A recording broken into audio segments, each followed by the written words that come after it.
Good morning sa ating lahat. No? Isang pinagpalang araw na naman. Another gift, no? Galing sa ating Panginoon.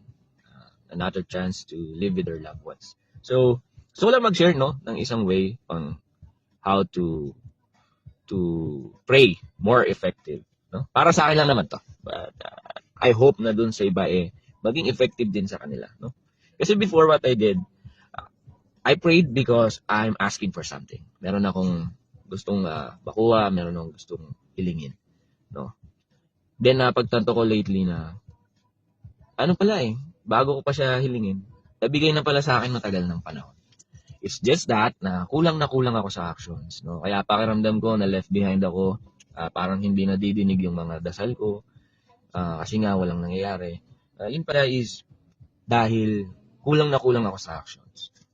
So, gusto ko lang i-share na pag nagdasal tayo, don't ask for something na ipagkaloob sa iyo yung ganito, yung ganyan, ibigay sa iyo yung ganito. Instead, magdasal ka and magpasalamat ka na in advance. Alam mo na binigay na sa ito ni Lord and i-guide ka niya para push mo yung mga actions na kailangan para makuha mo yung bagay na hinihintay mo.